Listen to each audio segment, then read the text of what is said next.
never-ending work on this car.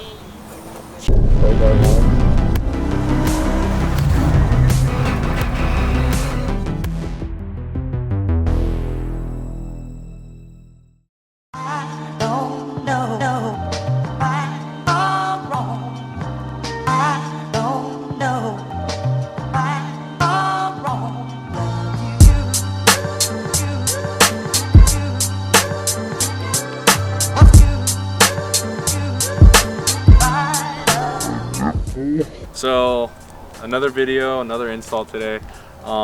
Today we're going to be working on the M5. We're going to be doing the front windshield seal that goes on the top, and we're also going to be replacing the window cowl cover that goes right here by the windshield wipers. Mine is looking pretty beat. It's all cracked and everything and kind of discolored, so I figure I might as well replace it. Same with the seal.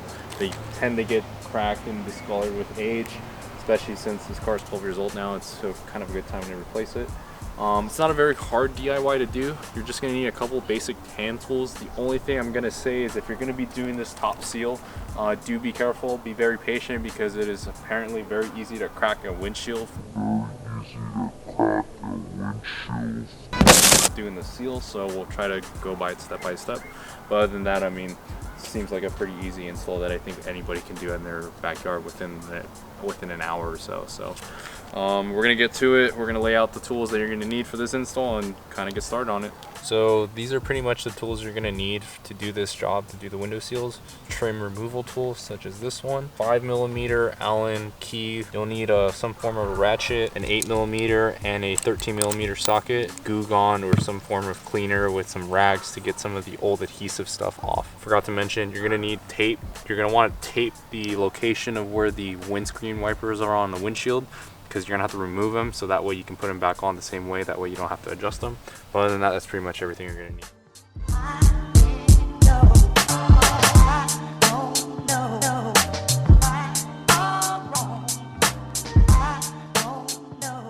So we're gonna begin with removing all these black cowl pieces. First thing I do is I remove this this plastic retaining piece that holds the two sides together. In order to do that, there is a little tab right here that you pull up, and you just slide over to the left like that, and it just lifts right out. Next is just removing the seal. Literally just comes right off, no problem, like that. I just undo these two sensors on the passenger side. They just clip right out. You just have to remove the connector. There is going to be two 8mm bolts that hold this panel down. There's one right here, and then there's another one right over here, right there. You want to make sure you remove them before you proceed, because many times I see people forget to remove these and they end up snapping these off. So go ahead and remove these 8mm bolts. Once you get those two 8mm bolts out of the way, you'll start working your way to removing these two covers. You can kind of pick and choose which side you want to do. It doesn't really matter. I'm going to do the driver's side. So in order to get these off, it's really easy. There's just this black retaining pull right here.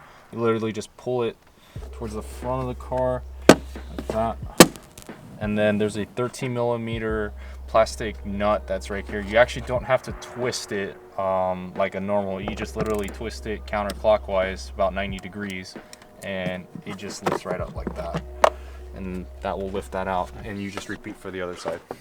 Now that those two black cabin air filters are off, next you're going to want to remove these plastic guards that keep dirt and any kind of debris from going into the drain right there. They literally just come right off. There's going to be one on each side.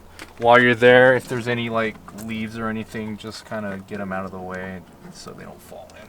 Now that those are out of the way, the last thing you need to do is there's going to be 3 plastic nuts that are right here. Again, they're kind of similar to the ones that are on the cabin filters. You only have to turn them about 90 degrees clockwise to get them loose. So there's gonna be 3 right here, one there, and then that, and then there's one in the middle right here. Don't forget that one. 90, and then again.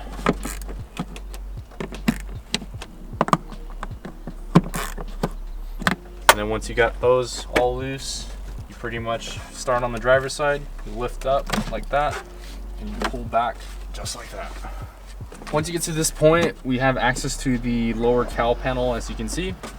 The only thing we need to do now is remove the actual windshield wiper arms from there. So this is where you would actually mark with painter's tape the position of where the wipers are sitting on the windshield. That way when you go ahead and put them back on, you can put them back in the same place. But in order to get these off, it's really simple.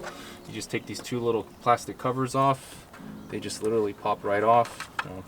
If this one cooperates. In order to get these wipers off, there's going to be a 13 millimeter on this end and a 16 millimeter over here. And then this one will come off, and then we'll work on that one. In order to get this nut over here, this is just pretty much a cover. What you're going to want to do is pry underneath like this, and this entire cover just kind of slips off like that. That way you can get access to the 60 millimeter nut right there. It's nice of BMW to put that there. So this is why you get the proper tools for the job. I felt confident to get this little plunger off, this little adjustment piece, and unfortunately that happened. So we're gonna take a break from that and move on to doing this. You can't really tell, you can't really see it, but it's on the inside. It cracked on the inside. So. Yeah, so we're gonna hold off on that for now, and we're just gonna do this top piece real quick and then just go from there. All wheel. We got all the loose pieces on the top windshield seal off. As you can see, we kind of just broke it apart with the trim removal tool. Now that that's been taken off, you kind of have to get this metal channel pried out. What it does is it's like kind of like a C, so it tucks into the windshield. So you have to be kind of careful when you're lifting it up that you don't put too much pressure on this windshield. Otherwise you can crack it like how we did down there.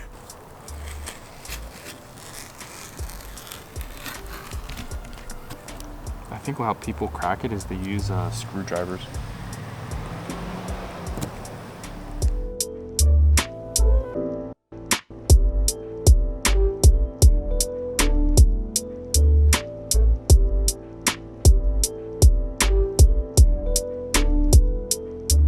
We got the channel all cleared out with all the debris and all the leftover residue. It's pretty much time to start putting in the actual seal. The way I'm doing it right now is I'm getting it started on one corner. I am kind of feeding it in all the way to the very edge where it tucks up underneath this trim piece, and I'm kind of just slowly feeding that C channel into the groove, just kind of gently like pressing down on it. You'll kind of feel it start to slip in as you go along. Again, do be careful, go very, gently, and be very patient with the seal. You don't want to force it in there. You'll know when it's in when you feel it kind of like get flat and look pretty even. It shouldn't be sticking out or wavy or be wavy or anything. So I'm kind of just slowly getting this seal all tucked in.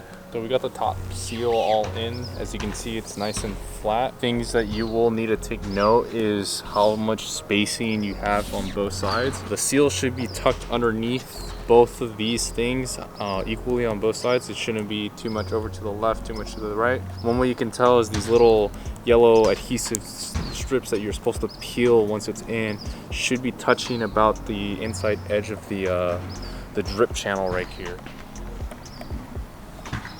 And if both of them are equal, just like how it is right now, then you pretty much have it equally on both ends. So then once you know that the channel's been pushed in, tucked just like how it is now, then you're pretty much just ready to grab this seal and just pretty much just carefully go along and kind of get it to seal nice and tight, just like that. That's how you do the top seal.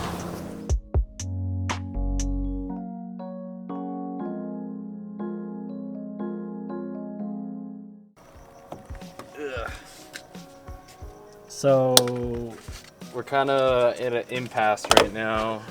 I have to get a special tool to get this thing off. So hopefully it comes in the next 24 hours. So but, he couldn't wait, so he just ripped it off. Well, I mean, it's gonna come off, so it's just now we don't have to deal with this being in the way. So it's just that last piece, and then once we get that all off. You wanna explain to him how you got this part off though? This is actually super easy. When you start to get this off, Well, you're gonna have to get this wiper arm off right here and this one, which is where the tool is gonna come into place, and we'll demonstrate how to use it once we get it. But once you get those off, essentially the only thing left for you to do is to grab your 5mm little Allen screw wrench, and you're gonna be they're gonna be like this. You're gonna see the two arrows pointing towards each other. That means it's locked. What you're gonna do is turn it counterclockwise 90 degrees, and that unlocks it. And you're gonna do for each single one of these. And you'll also have these push pins like that you have to lift off the middle piece in order to get it off. So once you get that off, then it pretty much just comes off as you saw, except not breaking it off like that. And hopefully not cracking the windshield like we did earlier. But as it is, it's no big deal. So we're gonna continue on this tomorrow and just go from there. So you're gonna see this video turn into daylight right now. So day 2, still having on that stupid little thing off. I'm gonna show you the tool that hopefully gets your guys's off, but I'm gonna end up having to cut mine off. So it's gonna be a pretty fun DIY for us. I tried using this puller. Apparently it's for battery terminals. That little adjustment pad that BMW calls it is stuck on there, and I don't really want to screw around and try to get that off anymore properly, so I'm just gonna resort to cutting it. Hopefully yours doesn't get stuck like mine, but we're gonna cut that off and then get a new one and put that one on, so hopefully we can get it off with this thing.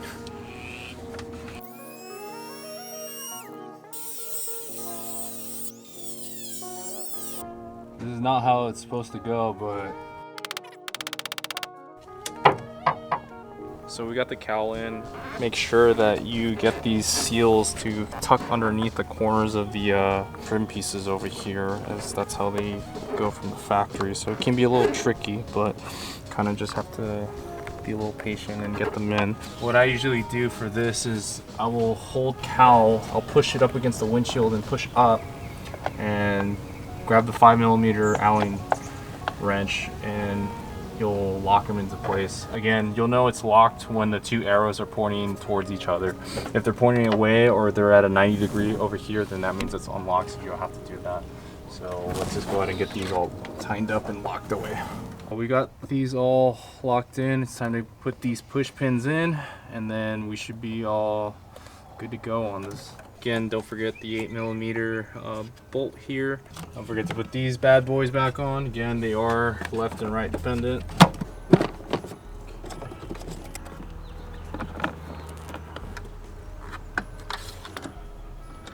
This is the reason why you put tape to mark where the windshield wipers are in the beginning, because you want to line them up where they were on your windshield. That way you can have they're the most accurate when they sweep. Otherwise you'll have to play around with the adjustment. On the passenger side one, you got a 13mm nut right here and a 16 right here. This 13mm one, it's actually somewhat keyed, so it can only go in one way, so you want to make sure you get it in the proper slot.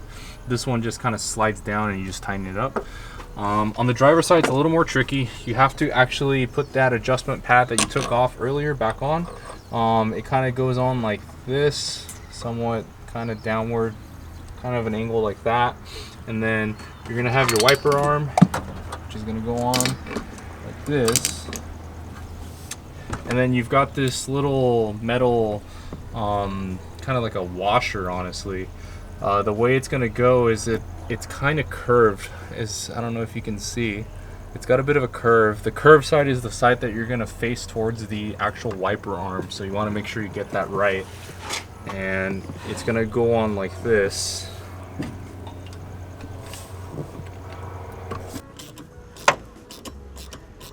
When you do the adjustment on the windshield wipers, you want to make sure that it makes the full sweep all the way across the windshield, and that when they come back down, they don't actually hit each other. Sometimes you'll get a clap down here, or you'll hear the driver's side clapping up here on the actual trim up here. So you want to make sure that you adjust it right if you need to. Otherwise, if you laid the painter's tape down in the beginning of the video and you lined it up correctly, you shouldn't have to do this step. So, but other than that, we're pretty much all wrapped up. We've got everything tight. We got the little caps back on. We got all the hardware tying. We got these two little plastic nuts on the cowl over here all tight. All that's left is just to clean up and finish off the video. I forgot how it goes. Give me a second. Okay, I got it. All right, ready? Yep. If you like that video, like the video, and if you want to subscribe for more videos, you should. You should also check out my channel.